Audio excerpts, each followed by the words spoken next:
피신 생활의 여러 가지 일이라는 제목입니다. 피신 생활의 여러 가지 일.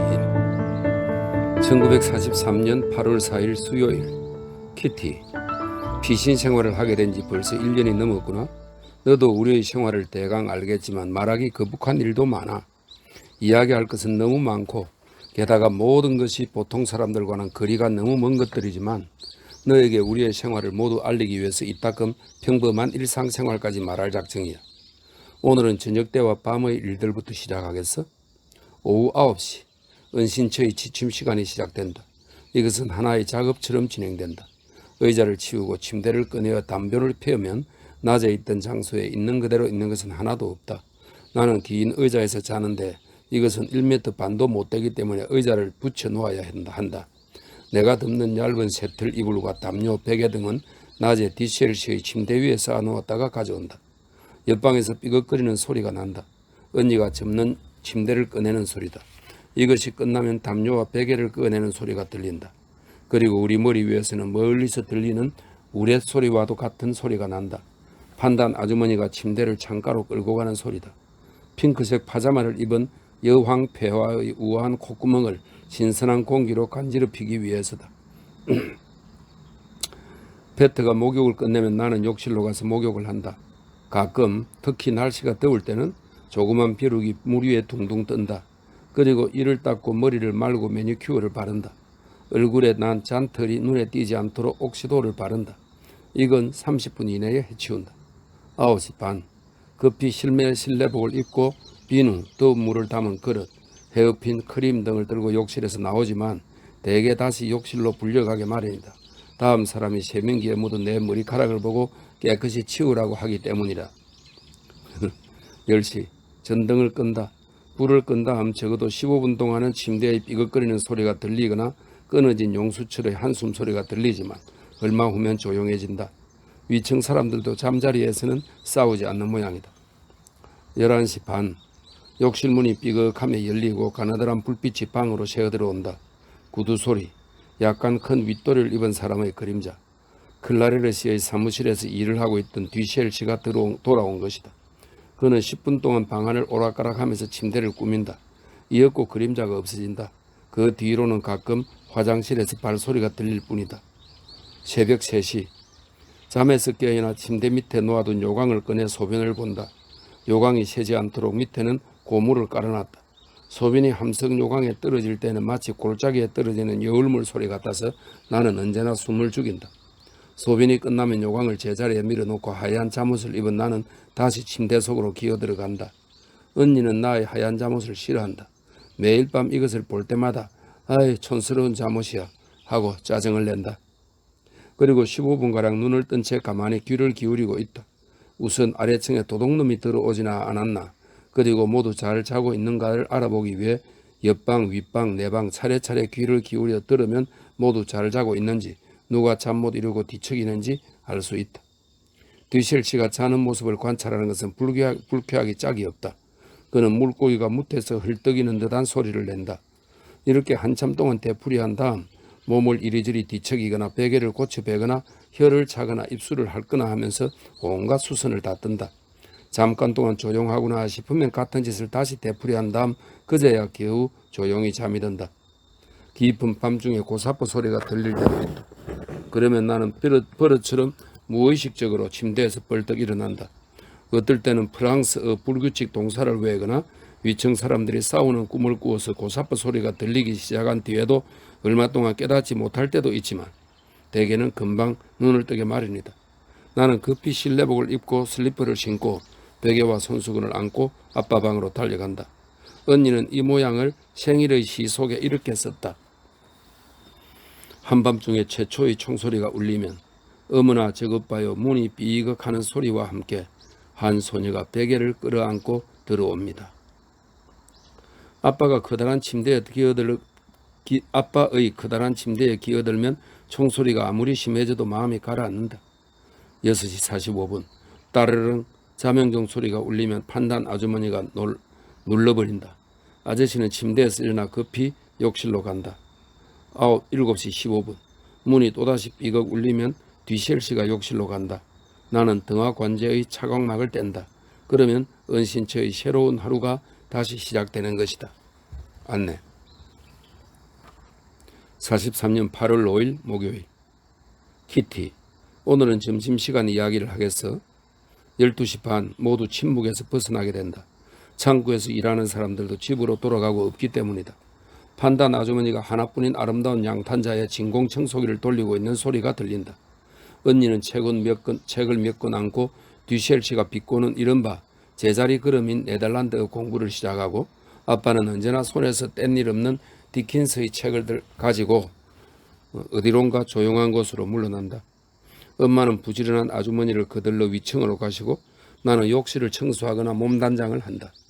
12시 45분 모두 한층 바쁘게 움직인다. 우선 행급한 산턴 씨, 다음에 코프 하이스 씨나 글라레르 씨와 엘리가 올라온다. 미프가 올 때도 있다. 1시 소형 라디오 주위에 모여 앉아 영국 BBC 방송을 듣는다. 모두 입을 다물고 조용히 라디오에 귀를 기울인다. 1시 15분 식사 시간. 아래층 사람들은 수프 한 접시나 푸디본을 대접받는다. 산턴 씨는 기분 좋게 긴 의자에 앉거나 테이블에 기대어 있다. 신문, 커피잔, 고양이가 그 옆에 있게 마련이다. 이 중 하나만 없어도 그는 불만이다. 코프 하이스 씨는 우리에게 바깥의 뉴스를 알려준다. 그는 항상 정통한 소식통이다. 클라레르 씨는 위층으로 올라가 문을 노크하고 그때그때의 기분에 따라 활기 있게 이야기를 꺼내거나 입을 다물고 있다. 1시 45분 모두 테이블에서 일어나 제각기 위치로 돌아간다. 언니와 엄마는 설거지를 시작하고 판단씨 부부는 자기들의 긴 의자로, 페트는 다락방으로, 아빠는 아래층 긴 의자로, 디셸 씨는 침대로 간다. 나는 이때부터 공부를 시작한다. 모두 낮잠을 자기 때문에 얼마 동안은 하루 중 제일 조용한 시간이다. 디셸 씨는 맛있는 음식을 먹는 꿈을 꿀 때가 있는 모양이다. 그것은 그가 자는 얼굴로 알 수 있다. 5시가 되면 디셸 씨는 시계를 쳐다보며 내 옆에 서 있는다. 내가 디셸 씨에게 테이블을 비워주는 것이 1분이라도 늦어질까 봐이다. 안내. 43년 8월 9일 월요일. 키티. 오늘은 계속해서 저녁 식사 때의 모습을 이야기하겠어. 판단 아저씨. 제일 먼저 음식을 나누어 봤는데 자기가 좋아하는 것은 듬뿍 담아간다. 아저씨는 음식을 접시에 받으면서 의뢰 이야기를 꺼낸다. 무엇이든지 자기 의견만이 제일 가치가 있다는 태도로 이야기를 하는데 누가 반대라도 하면 곧 펄펄 뛰며 덤벼든다. 그때의 모양은 꼭 고양이가 틀을 곤두세우고 성낸 모양 같다. 그래서 판단 아저씨와 토론을 하게 된다면 아마 두 번 다시 되풀이할 생각은 하지 않게 될 것이다. 그는 자기가 제일 훌륭한 의견을 가졌으며 무슨 일이든 제일 잘 알고 있다고 생각한다. 판단 아주머니. 아예 노코멘트 할 수밖에 없다. 더구나 기분 좋지 않을 때는 얼굴을 쳐다봐서도 안 된다. 어떤 말다툼이든 잘 검토해보면 아주머니가 언제나 잘못이다. 아무도 말다툼은 하고 싶지 않지만 아주머니가 부채질을 하는 셈이다. 아주머니는 남의 싸움에 흥미를 갖고 있다. 하지만 언니와 아빠에게 싸움을 붙인다는 것은 그리 간단하지 않을 것이다. 식탁의 세 번째 친구 페트. 항상 입을 다물고 있기 때문에 별로 남의 주의를 끌지 않는다. 그러나 식욕은 극히 왕성하여 잔뜩 먹고 나서는 두 사람분은 먹었다 하면서 조용히 물러난다. 네 번째 언니. 생쥐처럼 오물오물 소리 없이 먹고 또 말도 없다. 먹는 것은 채소와 과일뿐이다. 버릇이 나쁘다는 것이 판단 부부의 판단이고 신선한 공기와 운동이 모자란다는 것이 우리의 의견이다. 언니 옆의 엄마. 식욕도 좋고 얘기도 잘한다. 엄마에게는 아무도 판단 아주머니와 같은 인상은 받지 않는다. 꼭 현모양처 타입이다. 아주머니는 식사 준비를 맡고 엄마는 설거지를 맡고 있다. 6번째와 7번째, 나와 아빠. 길게 이야기하지 않겠다. 아빠는 제일 사양하시는 편이어서 우선 음식이 고루 돌아간 날을 살피고 좋은 것은 우리에게 먹이려고 애를 쓰신다. 아빠는 훌륭한 모범가다. 아빠 옆에는 비신처에서 가장 신경질적인 사나이가 앉아있다. 디셸 씨. 식사 시간에는 한눈도 팔지 않고 말도 없이 먹기만 한다. 대식가여서 아니 이제 됐습니다 하는 말은 좀처럼 들을 수 없다. 가슴까지 오는 긴 바지, 붉은 윗도리, 검은 침실용 슬리퍼, 굵은 태안경. 이것이 식사를 할 때거나 여느 때거나 한결같이 볼 수 있는 그의 모습이다. 디셸씨는 오후 낮잠 잘 때, 식사할 때, 그리고 좋아하는 장소인 화장실에 있는 시간을 제외하고는 언제나 일을 하고 있다. 하루에도 서너 번은 꼭 화장실 문 앞에서 참을 수 없이 발을 구르고 기다리는 사람이 있게 마련이다. 그래도 그는 만사태평이다. 아침 7시 15분부터 밤까지, 낮 12시 반부터 1시까지, 2시에서 2시 15분까지, 4시 반부터 4시 46분까지, 6시부터 6시 15분까지, 11시 반부터 12시까지. 이것이 그가 화장실에 가는 정해진 시간이다. 그는 누가 더 참을 수 없으니 어서 나와달라고 밖에서 부탁을 해도 결코 도중에 나와주지 않는다. 9번째, 엘리. 은신처 사람은 아니지만 빼놓을 수 없는 동료다. 그녀는 잘 먹는다. 음식을 가리지 않고 무엇든지 말끔히 먹는다. 쾌활하고 온순하고 부침성이 있다는 것. 이것이 그녀의 특징이다. 안내. 43년 8월 10일 화요일. 키티, 멋진 생각이 떠올랐어. 이제부터 식사 때는 아무 말도 하지 않고 혼자 마음속으로 자신과 이야기하기로 결정했어. 이것은 두 가지 이유 때문이야. 첫째, 내가 입을 다물고 있는 것을 모두 좋아해. 둘째는 남의 의견에 시달릴 염려가 없어. 나는 그렇게 생각지는 않지만 다른 사람들은 나의 의견이 서리건 거라고 생각하는 모양이야. 그러므로 차라리 잠자코 있는 편이 낫겠어. 나는 싫어하는 음식을 먹어야 할 때도 같은 방법을 쓰지. 접시를 내 앞에 놓고 푹 맛이 있는 것처럼 야근거리며 딴전을 피우면 어느 틈에 그것은 없어지고 말아. 아침에 일어날 때도 불쾌한 과정을 겪어야 한단다. 졸린 눈을 비비면서 용기를 내어 벌떡 일어나 창가로 가서 커튼을 걷고 창문 틈으로 신선한 공기를 마시면 그제야 정신이 들어. 다시 침대로 기어들지 않도록 빨리 침대를 치워야 해. 엄마가 이것을 뭐라고 부르시는지 알아? 생활의 예술이라나? 우스꽝스러운 표현이지. 지난주일부터 시간을 알 수 없어 답답해.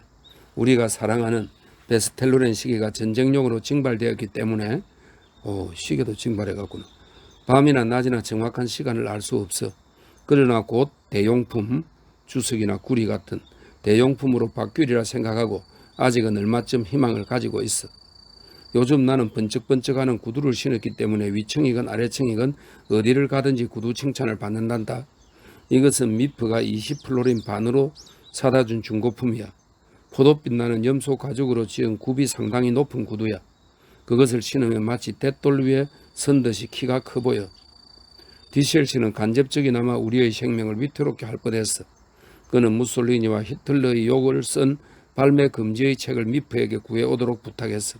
그런데 돌아오다가 SS의 지프에 치일 뻔해서 화가 난 미프가 빌어먹을 자식하고 욕을 해댔다는 거야. 만일 미프가 SS 사령부로 끌려갔다면 어떻게 되었을까? 차라리 생각하지 않는 편이 낫겠지. 안내. 43년 8월 18일 수요일. 키티, 오늘 편지의 제목은 공동작업 감자 벗기기라고 하겠어. 우선 첫 번째 사람이 신문지를, 두 번째 사람이 칼, 세 번째 사람이 감자를, 그리고 네 번째 사람이 물을 담은 냄비를 준비해 오는 거야. 디셸씨가 먼저 시작하는데 훌륭한 솜씨는 아니지만 여기저기를 둘러보면서 열심히 벗겨. 간혹 내가 디셸씨와 같은 방법으로 벗기지 않으면 안내, 이걸 봐, 이런 식으로 칼을 들고 위에서부터 벗겨 내려가는 거야. 아니, 틀렸어. 이렇게 하란 말이야. 저는 이렇게 하는 편이 더 쉬워요 하고 내가 공손히 말하면 아니, 이렇게 하는 게 제일 좋은 방법이야. 그렇지만 난 너가 어떻게 하든 상관 안 해. 너도 잘 알고 있을 테니까. 계속 감자를 벗기면서 힐끔 디셸씨를 훔쳐보면 그는 나를 향해 고개를 끄덕이시면서 말이 없어. 이번에는 반대편에 앉은 아빠 쪽을 보지. 아빠에게는 감자 벗기는 것이 귀찮은 잔일이 아니야. 소중한 정밀 자국과 같은 거야. 아빠는 독서할 때면 늘 이마에 깊이 주름이 잡혀있게 마련인데 감자 벗기는 따위의 일을 도울 때는 그것에만 몰두하시는 모양이야. 이런 표정을 짓고 있을 때면 아빠는 적당히 벗긴 감자는 절대로 내놓지 않아. 일을 계속하면서 잠깐 주의를 기울여 보면 관로 속에 벌써 눈치채기는 했지만 이렇게 돼 있네요. 잠깐 주의를 기울여 보면 판단 아주머니가 디셸씨의 관심을 끌려고 애쓰고 있는 거야. 처음에 아주머니는 열심히 디셸씨를 쳐다보다가 슬쩍 윙크를 해. 그래도 디셸씨에게 아무 반응이 없으니까 이번에는 의식적으로 웃음소리를 내지. 디셀 씨는 여전히 관심을 보이지 않아. 그러면 엄마까지 웃게 되지. 디셀 씨는 여전히 말이 없어. 판단 아주머니는 이제 초조해져서 다른 방법을 쓰지 않을 수 없게 되지. 잠깐 동안 말이 없다가 여보 앞치마를 입고 와요. 내일 당신 옷에서 얼룩진 것을 지우려면 힘들잖아요. 더럽히지 않도록 조심하지. 다시 또 침묵. 여보 왜 앉아있질 않아요? 나는 서 있는 것이 더 편해. 침묵. 여보 당신 엉터리로 하는군요. 걱정 마 조심하고 있으니까. 아주머니는 곧 다른 화제를 꺼내지. 여보 요즘은 왜 연합군이 폭격이 없을까요? 날씨가 나쁘니까 그렇지. 어제는 날씨가 좋았는데도 아무 일 없었잖아요. 그 얘기는 그만둬. 왜요? 누구든 자기 의견을 말할 자유는 있잖아요. 그만둬. 왜 그만둬요? 조용히 해 제발. 프랑크댁 주인께서 언제든지 대답해 주시던데 그렇잖아요? 판단 아저씨는 치밀한 화를 누르고 있어. 이 점이 아저씨의 약점이니까 그것을 건드리면 참을 수 없는 거지. 판단 아주머니는 계속해서 말해. 상륙작전은 아예 없는 모양이죠. 판단 아저씨는 점점 얼굴이 창백해져. 아주머니는 이것을 보고 자신도 얼굴이 붉어지지만 모른 체하고 계속해서 말하지. 영국은 도대체 뭘 하는 걸까? 이러면 드디어 참고 있던 폭발물이 터지고 말아. 잠자코 있어 제길. 엄마는 터지는 웃음을 간신히 참고 계시는 거야. 이런 일은 매일같이 일어나. 이렇게 말다툼을 하고 나면 그들은 모두 입을 다물고 말아. 나는 감자를 가지러 다락방으로 가야 해. 페트는 그곳에서 고양이의 이를 잡아주고 있어. 그가 나를 쳐다보면 그 사이에 고양이는 들창너머로 도망가 버려. 그는 욕짓거리를 하고 투덜거리지. 나는 생긋 웃어주고는 다락방에서 내려와. 안내. 1943년 8월 20일 금요일. 키티, 5시 반이 되면 창고에서 일하던 사람들이 퇴근하기 때문에 우리가 자유롭게 되는 시간이야. 5시 반. 우리의 저녁 자유시간을 메워주기 위해 엘리가 올라온다. 우리는 곧 일에 착수할 준비를 한다. 먼저 나는 엘리와 함께 위층으로 올라간다. 엘리는 대개 잠깐 동안 남은 것을 먹는다. 엘리가 앉기도 전에 판단 아주머니는 부탁할 것을 생각해내곤 오 엘리 좀 부탁할 것이 있는데 하고 말을 꺼낸다. 엘리는 웃으면서 나에게 윙크를 보낸다. 아주머니는 누가 올라오든지 무언가 부탁할 기회를 놓치지 않는다. 이것이 바로 누구든 위층으로 올라가기를 꺼리는 이유다. 5시 45분. 엘리가 돌아간다. 나는 동정을 살피러 아래층으로 내려간다. 부엌으로 전용 사무실로 그리고 식탄 창고로 가서 보쉬에게 문을 열어준다. 마지막으로 나는 클라레르 씨의 사무실로 들어간다. 판단 아저씨가 우편물을 찾으려고 서랍을 뒤지고 있다. 페트가 창문 열쇠를 가지고 들어온다. 아빠는 아래층에서 타이프라이터를 청소하고 계신다. 언니는 엘리가 부탁한 일을 할 조용한 장소를 찾고 있다. 판단 아주머니는 물주전자를 가스레인지에 올려놓고 엄마는 감자가 담긴 냄비를 들고 아래층으로 내려오신다. 각자 저마다의 일을 분주히 하고 있다. 페트는 곧 창고에서 돌아와서 빵이 어디에 있는가 묻는다. 빵은 언제나 부엌 천장에 넣어두는데 그곳이 없기 때문이다. 잃어버렸다? 페트가 큰 사무실로 가보기로 한다. 그는 밖에서 보이지 않도록 몸을 웅크리고 손발로 기어가서 철제 선반에 있는 빵을 집는다. 그가 돌아서려고 할 때 갑자기 무엇인가 그를 훌쩍 뛰어넘어 테이블 위에 주저앉는다. 그가 놀라서 돌아보면 바로 고양이 무시다. 그가 무시의 꼬리를 잡으려고 하면 무시가 몸을 비튼다. 페트는 한숨을 쉰다. 고양이는 어느새 창틀에 앉아서 페트를 놀리듯 앞발로 얼굴을 문지르고 있다. 페트는 빵 한 조각을 떼어 고양이 코앞에 대고 유인한다. 그래도 고양이는 거들떠보지도 않으니까 할 수 없이 페트는 문을 닫고 사무실을 나온다. 나는 문틈으로 이 희극을 모두 지켜보았지. 톡톡톡. 식사 준비 완료를 알리는 신호소리가 들리는구나. 안내. 43년 8월 23일 월요일. 키티. 은신처의 일과표의 계속. 아침 8시 반이 되면 언니와 엄마가 수선을 피운다. 쉬, 아빠 조용히 해요. 8시 반이에요. 빨리 나오세요. 수도를 틀면 안 돼요. 조용히. 욕실에 계신 아빠에게 이렇게 속삭인다. 시계추가 정확히 8시 반을 알리면 아빠는 벌써 방에 돌아와 계신다. 물을 쓸 수도 없고 화장실에 갈 수도 없고 걸어 다닐 수도 없다. 사무실에 아무도 없으면 작은 소리까지 창고에 들리기 때문이다. 8시 20분이 좀 지나면 위층의 문이 열리고 마룻바닥을 가볍게 3번 두드리는 소리가 들린다. 나의 오트밀이다. 나는 위층으로 올라가 깊은 접시에 오트밀을 담아서 내 방으로 돌아온다. 그리고 모든 일들을 재빨리 채치워야 한다. 머리를 손질하고 요란한 소리를 내는 요강을 치우고 침대를 제자리에 놓는다. 시계추가 8시 반을 알리기 전에 위층에서는 판단 아주머니가 구두를 슬리퍼로 바꾸어 신고 있다. 판단 아저씨도. 주인은 정적에 잠겨있다. 이제부터 가정적인 분위기가 된단다. 식구들이 모두 책을 읽거나 일을 하려고 한다. 아빠는 납작하고 찌그러진 침대에 걸터 앉는다. 갈로 속에 대개 디킨스의 작품과 사전을 가지고 되어 있네요. 디킨스의 작품을 좋아했는가 봐요. 침대에는 매트리스가 없지만 침대를 2개 포개면 편한데 아빠는 그래서는 안 돼. 나는 없어도 좋아 하고 사양하신다. 아빠는 책을 읽기 시작하면 좀처럼 얼굴을 들지 않지만 가끔 빙긋 웃으시며 엄마에게 읽고 있는 재미있는 구절을 들려주시려 하신다. 그러나 엄마는 난 지금 시간이 없어요 하신다.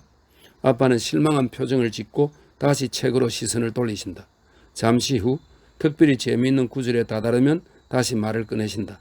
여보, 여긴 꼭 좀 읽어봐. 엄마는 오프크랩 침대, 뭐냐면 네덜란드식 침대로서 세워두면 책장같이 보이고 그 앞에 커튼을 달아둔다 이렇게 되어 있네요. 오프크랩 침대에 앉아 책을 읽거나 바느질을 하거나 다른 일을 하신다. 그러다가 엄마는 문득 무엇을 생각해내고 안내야, 너 땡땡을 알고 있니?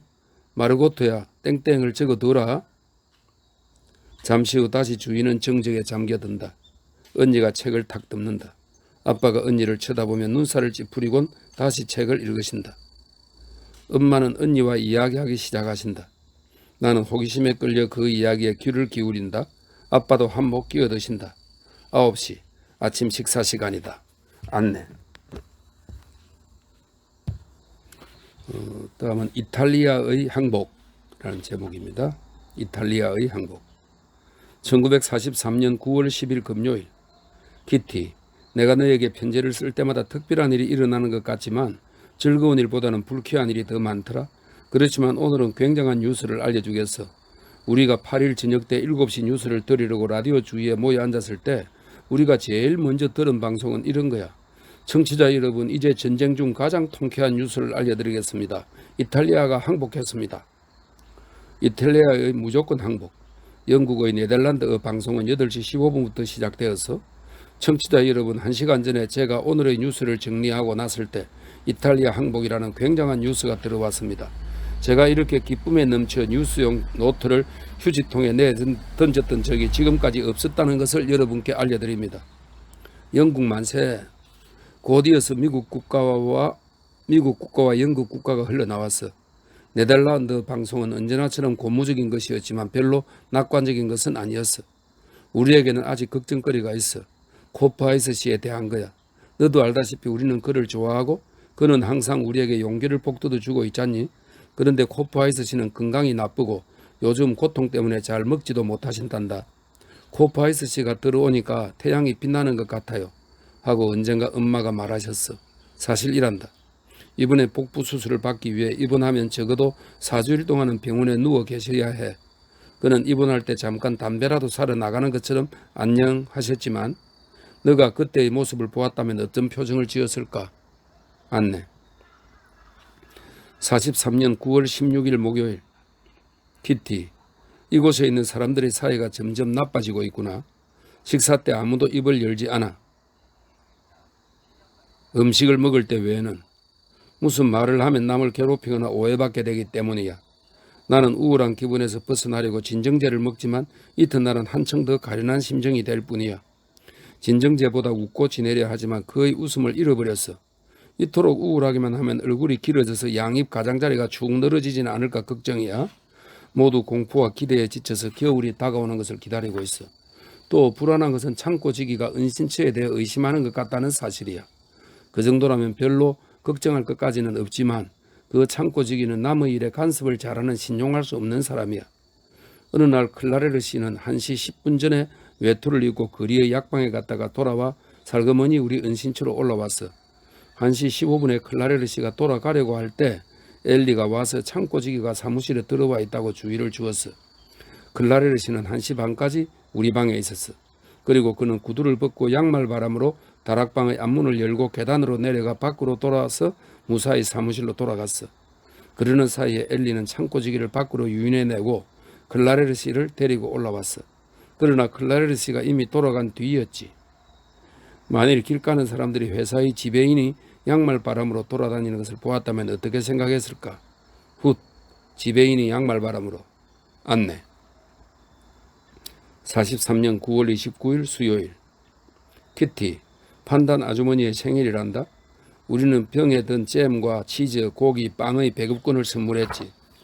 아저씨와 디셸 씨와 사무실 사람들은 먹을 것과 꽃을. 이런 서글픈 시대에 우리는 살고 있구나. 엘리는 요즘 신경 과민이 되어 있어.